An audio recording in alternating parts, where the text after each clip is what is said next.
Halo pemirsa, jumpa lagi dengan saya Yohana Gabriela di Kabar Nusantara. Setelah sempat dinyatakan padam, salah satu tangki di Kilang Balongan Indramayu, Jawa Barat kembali terbakar. Apa dampak dari peristiwa itu? Saya akan hadirkan jawabannya sesaat lagi. Inilah Kabar Nusantara selengkapnya.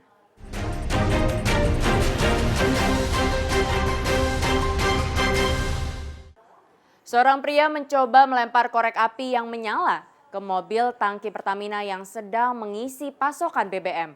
Warga pun ramai-ramai menangkapnya dan ia mengamuk.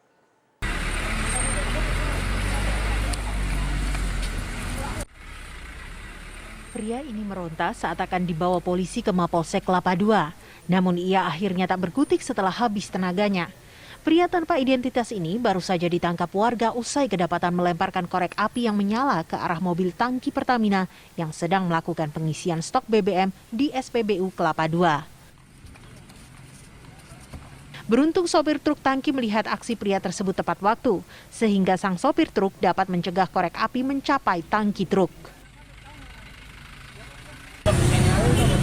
Tiba-tiba aja.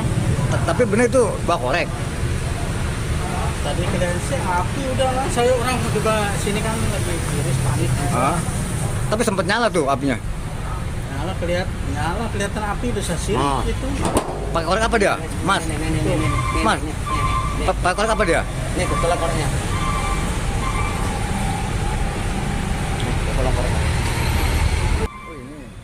Sementara itu, pegawai SPBU sempat melihat pria tersebut mondar-mandir di malam hari sebelumnya. Dari penyelidikan polisi, pria tak beridentitas ini mengidap kelainan jiwa. Setelah diramalkan, identitas orang itu adalah bernama Solikin. Selanjutnya kita amankan di kantor, dan kita lakukan pemeriksaan, dan dari hasil pemeriksaan kondisi kejiwaan dari diduga pelaku yang kita amankan ini terganggu, sehingga dia tidak bisa memberikan keterangan sebagaimana yang kita harapkan. Selanjutnya kami tim Reskrim Polsek Kelapa II melakukan pencarian terhadap keluarga daripada diduga pelaku, dan berhasil kita temukan, dan dari keterangan keluarga juga dibenarkan bahwa pelaku mengalami gangguan jiwa. Polisi meminta agar pengelola SPBU lebih waspada dan meningkatkan pengamanan agar peristiwa serupa tak terulang. Dari Kabupaten Tangerang, Banten, Rusdi Muslim TV One mengabarkan. Tangki T301 Gasoline di salah satu area kilang Pertamina RU6 Balongan Indramayu, Jawa Barat kembali terbakar.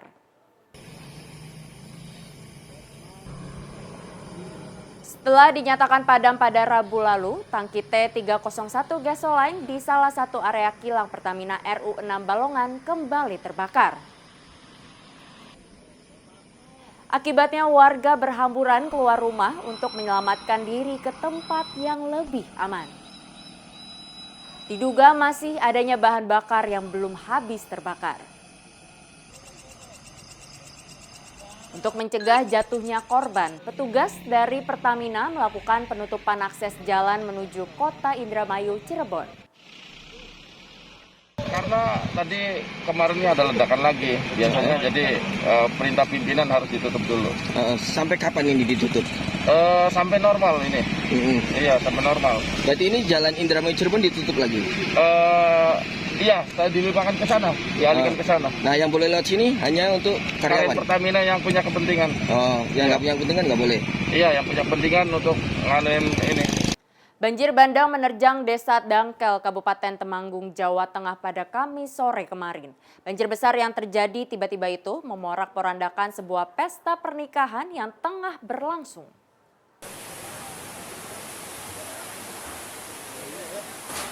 Beginilah kondisi ketika banjir bandang tiba-tiba menerjang Desa Dangkel, Kecamatan Parakan, Kabupaten Temanggung pada Kamis sore. Dari video amatir warga terlihat banjir memporak-porandakan pesta pernikahan yang sedang berlangsung di desa tersebut. Berbagai peralatan pesta seperti meja, kursi, makanan, bahkan beberapa sepeda motor hanyut terbawa arus banjir yang deras. Suasana pesta pernikahan yang seharusnya diliputi kebahagiaan pun berubah menjadi kepanikan. Para tamu serta pengantin berusaha menyelamatkan diri. Sementara sebagian warga lainnya mencoba menyelamatkan kendaraan para tamu undangan agar tidak terbawa arus. Banjir sangat besar, itu airnya masuk semua. Ini ada warga nikahan, itu semua ikut hanyut semua. Tadi sempat panik nggak, Mas? Wah, itu warga panik lah, panik semua. Keluar semua, panik semua, menyelamatkan apa saja yang hanyut. Banjir menerjang desa ini karena Sungai Gajah tidak mampu menahan luapan air. Menyusul hujan deras yang mengguyur kawasan tersebut selama 5 jam lebih. Tidak ada korban jiwa dalam peristiwa tersebut, namun banjir juga merusak jalan dan fasilitas desa sepanjang 1 kilometer. Dari Temanggung, Jawa Tengah, Edi Suryana, TV One mengabarkan.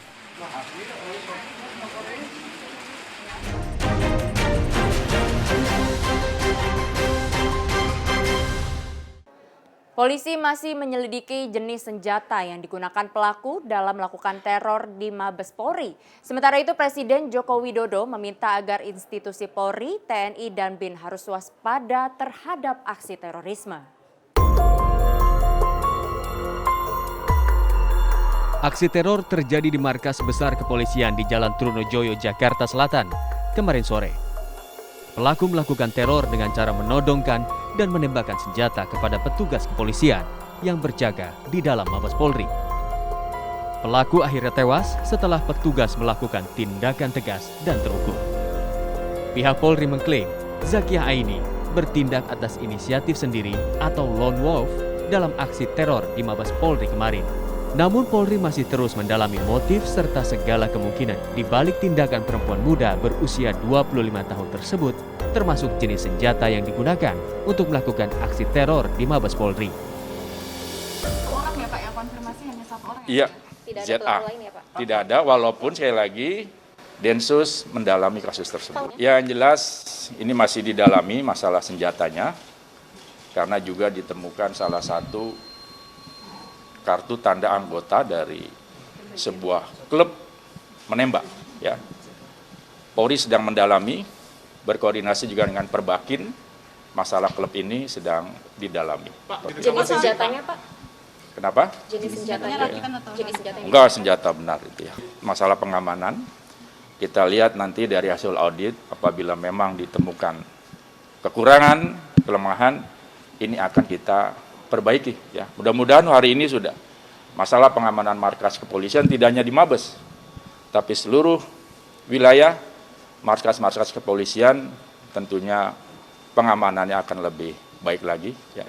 Senjata yang digunakan seperti disimpan ya, di mana sih sampai bisa masuk laut itu? Lah itu yang masih kita dalami karena tersangkanya kan ZA meninggal dunia, dia yang dimungkinkan dia masukkan di bagian tubuhnya entah di pinggang atau di mana ya, dan itu kenyataannya memang lolos dari penjagaan ya. Ini sedang diaudit. Sementara itu, Presiden Joko Widodo meminta agar institusi Polri, TNI, dan BIN harus waspada terhadap aksi terorisme yang terjadi beberapa kali. Tidak hanya itu, Presiden menegaskan bahwa tidak ada tempat terorisme di tanah air ini. Terkait dengan terjadinya aksi terorisme kemarin sore di Mabes Polri, saya minta kepada seluruh masyarakat di seluruh tanah air agar semuanya tetap tenang, tapi juga waspada dan menjaga persatuan, dan kita semuanya bersatu melawan terorisme. Saya juga telah memerintahkan kepada Kapolri, Panglima TNI, dan Kepala BIN untuk meningkatkan kewaspadaan. Saya tegaskan sekali lagi, tidak ada tempat bagi terorisme di tanah air. Selain melakukan penyelidikan terhadap senjata, pihak Densus 88 juga menyelidiki map kuning yang dibawa oleh pelaku. Tim TV One mengabarkan. Persatuan Menembak dan Berburu Indonesia Perbakin menegaskan kartu keanggotaan dari terduga teroris Zakiyah Aini tidak terdaftar pada anggota Perbakin. Persatuan Menembak dan Berburu Indonesia menepis kartu keanggotaan milik terduga teroris yang menyerang Mabes Polri. Meskipun disertai nama, foto, dan label Perbakin, namun klub yang tertera di kartu tersebut tidak ada dalam daftar. Perbakin juga memastikan basis Shooting Club sudah bubar sejak 2018. Saya atas nama Dewan Penasihat PB Perbakin atau pengurus besar Perbakin, sekaligus juga Ketua Umum Periksa atau Persatuan Pemilik Izin Khusus Senjata Api Bela Diri, menyatakan bahwa hasil penelitian dan pemeriksaan saya di buku log Perbakin, terduga teroris yang bernama ZA tidak terdaftar. Jadi tidak ada sama sekali nama yang bersangkutan sebagai anggota Perbakin. Sekaligus juga kartu yang tertera atas identitas yang bersangkutan, basis Shooting Club, itu sudah lama dibekukan oleh Perbakin DKI Jakarta. Jadi sekali lagi, dia atau ZA bukanlah anggota Perbakin. Karena untuk menjadi anggota Perbakin memiliki jalur yang panjang dan sangat ketat. Dan kartu anggota Perbakin juga tidak sembarangan bisa diperoleh. Berdasarkan rekaman CCTV Mabes Polri yang beredar, pelaku yang melakukan penyerangan adalah seorang perempuan berparas muda. Berikut adalah identitas lengkapnya.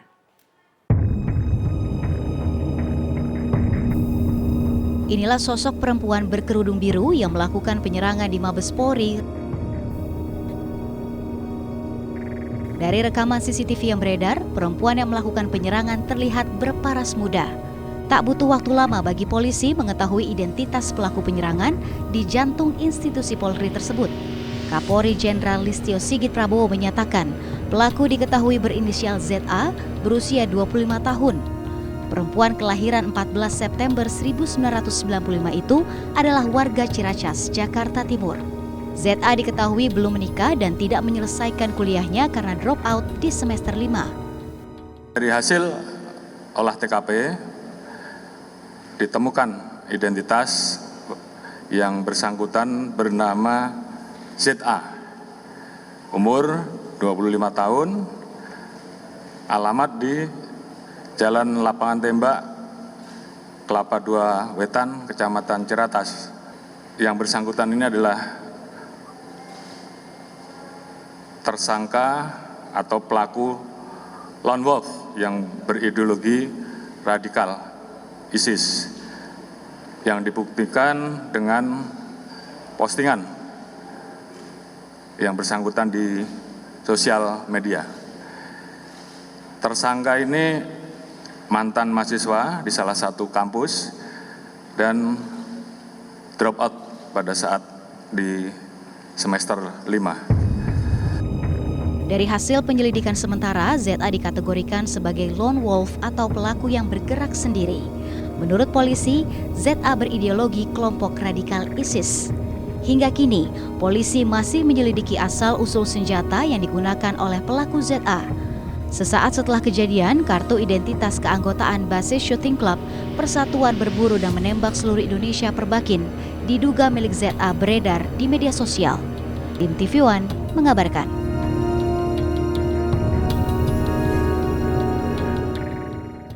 Di lingkungan rumahnya, pelaku penyerangan Mabes Polri ZA dikenal sebagai pribadi yang tertutup dan jarang bergaul keluar rumah.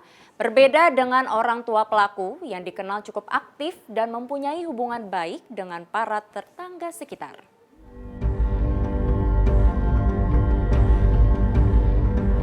Aksi penyerangan di Mabes Polri pada Rabu sore kemarin yang dilakukan oleh gadis muda berinisial ZA mengejutkan warga di lingkungan tempat tinggal pelaku. Para tetangga mengaku tak menyangka gadis seusia ZA melakukan tindakan terorisme. Pasalnya, ZA dan keluarga sudah puluhan tahun tinggal di lingkungan RT 03 Kelapa II Wetan, Ciracas, Jakarta Timur. Sosok ZA sendiri selama ini dikenal pendiam dan jarang bergaul keluar rumah.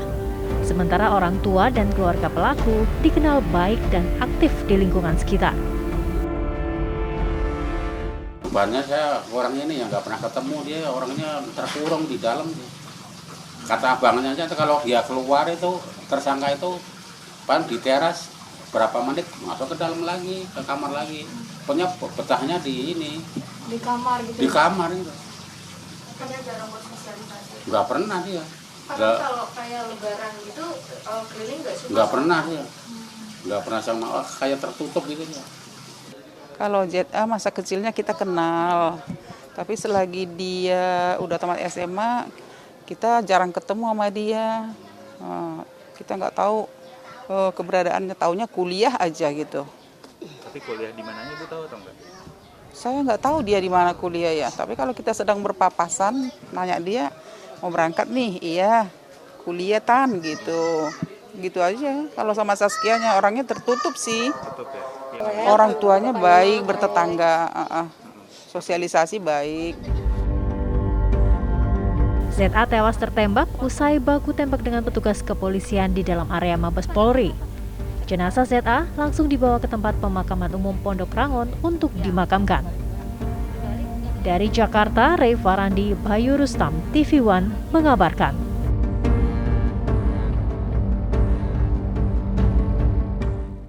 Pelaku penyerangan di Mabes Polri Zakiyah Aini disebut pernah terdaftar sebagai mahasiswi Universitas Gunadarma, Margonda, Depok, Jawa Barat.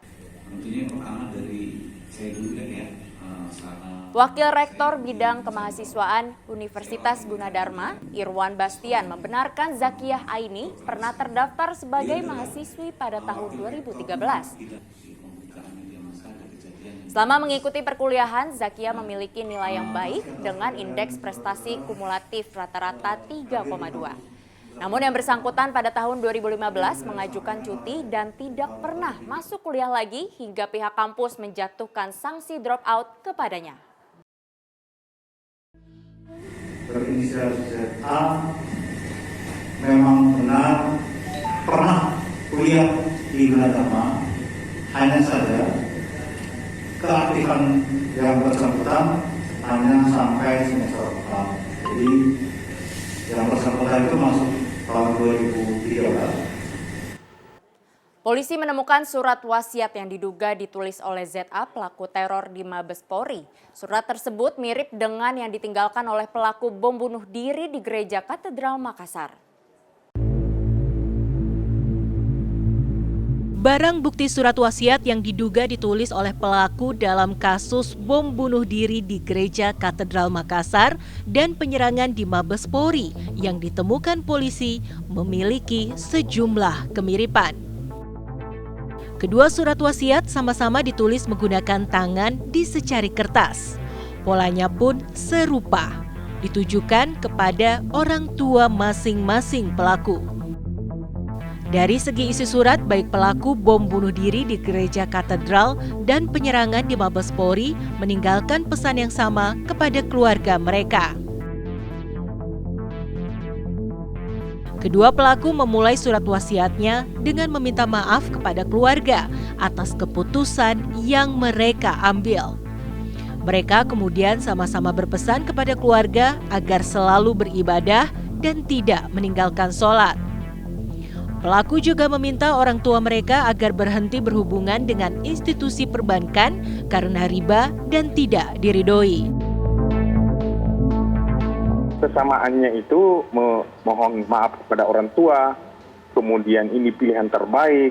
Saya menghormati orang tua, menyayangi ibu dan bapak, akan tetapi Allah lebih sayang kepada hambanya. Kemudian sekian banyak larangan-larangan yang disampaikan kepada ibunya, larangan untuk menggunakan kredit card, kemudian menggunakan bank, kemudian tidak taat pada pemberita yang togut, dan insya Allah akan ketemu di sorga.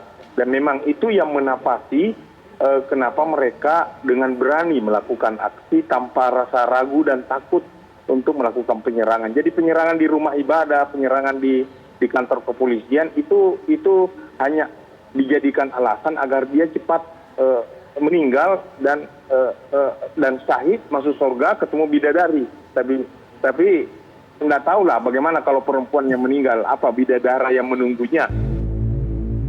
Meski memiliki kesamaan, keduanya melakukan aksi terorisme yang berbeda.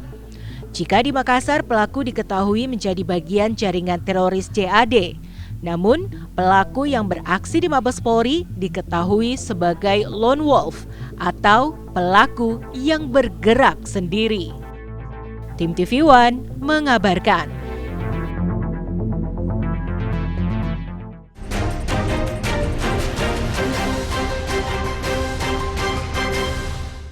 Serangan pada anggota polisi lagi-lagi terjadi. Para teroris dengan biadab mencuci otak beberapa perempuan agar menyerang aparat berwajib. Dalam 5 tahun terakhir, teroris sengaja beraksi pada tanggal khusus dan hari peringatan nasional.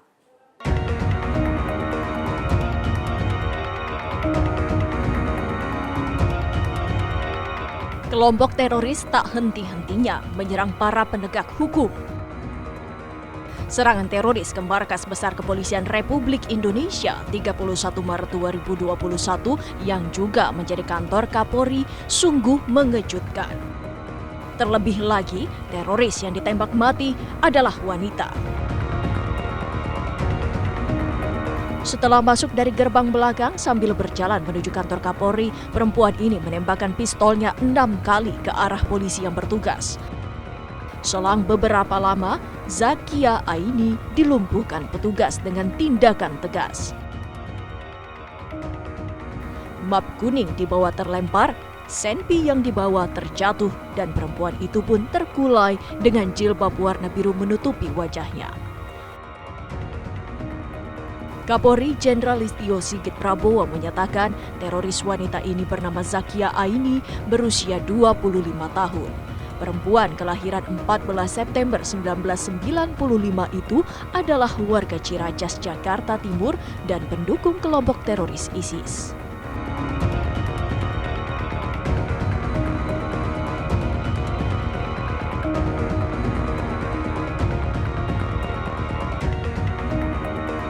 Bukan pertama kalinya markas polisi diserang teroris. Tepat pada peringatan lahirnya Pancasila 1 Juni 2020, orang tak dikenal menyerang Mapolsek Daha, Hulu Sungai Selatan, Kalimantan Selatan. Pelaku menyerang dengan menggunakan senjata tajam. Pelaku bahkan sempat membakar satu unit mobil patroli sebelum kemudian dilumpuhkan dengan ditembak. Seorang polisi, Brigadir Leonardo Latu Papua, meninggal di tempat akibat luka senjata tajam, sementara satu lainnya mengalami luka-luka dan dilarikan ke rumah sakit terdekat. Selain sudah mengenali identitas pelaku, aparat juga menyita sejumlah barang bukti berupa sepeda motor pelaku, sebilah pedang, dokumen berlogo jaringan teroris ISIS, dan sejumlah barang lain.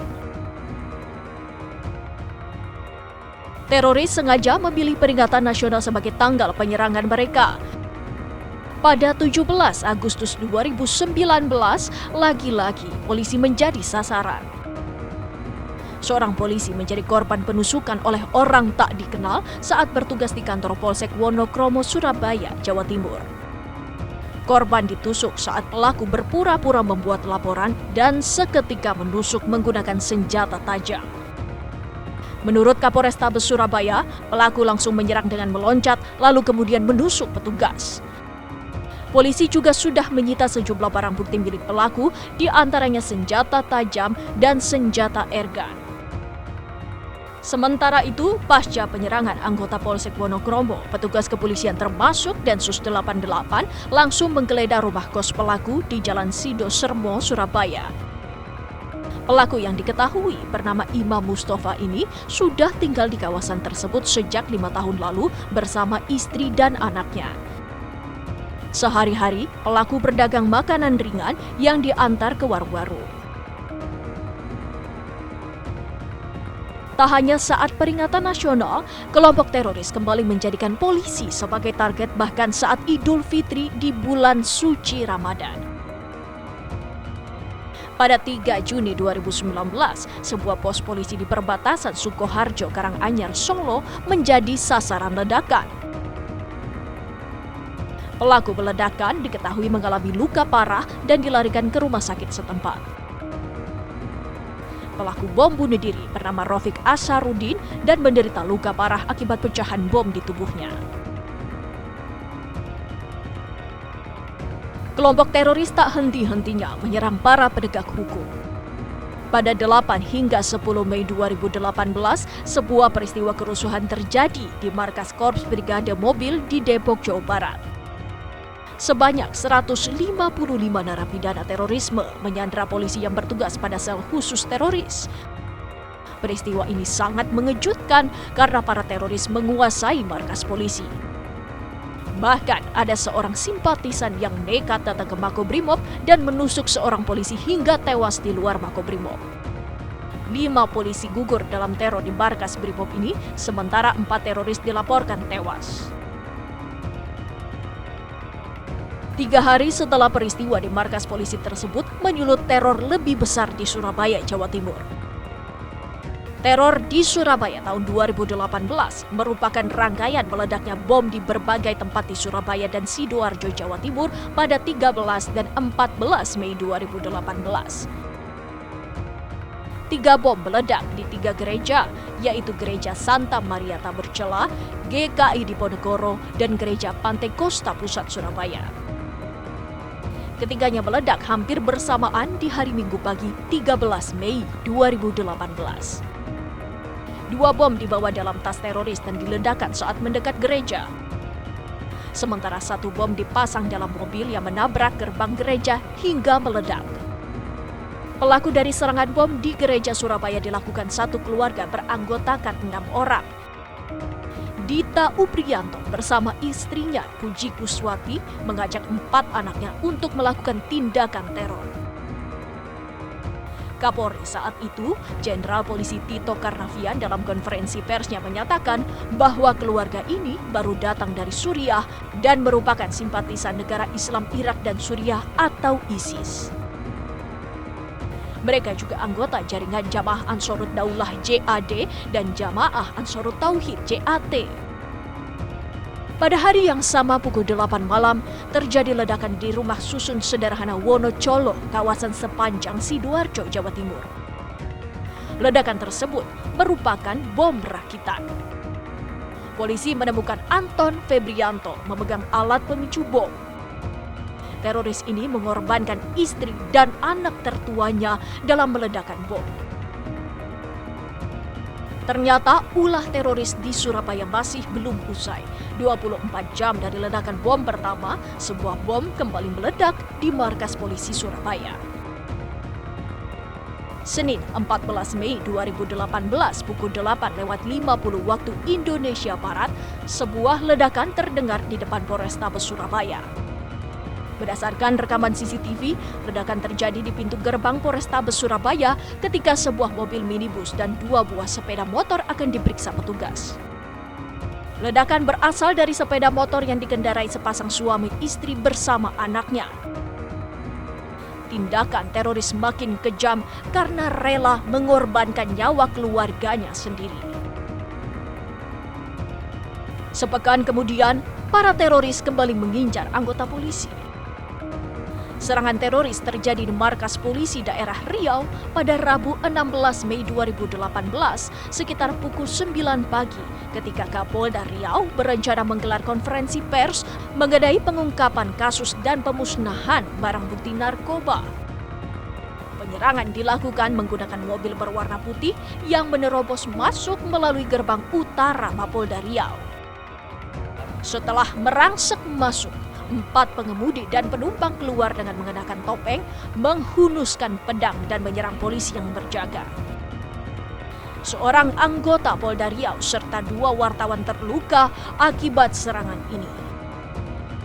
Polisi berhasil menembak mati 4 teroris di lokasi dan seorang lainnya menderita luka tembak. Tim TV One mengabarkan.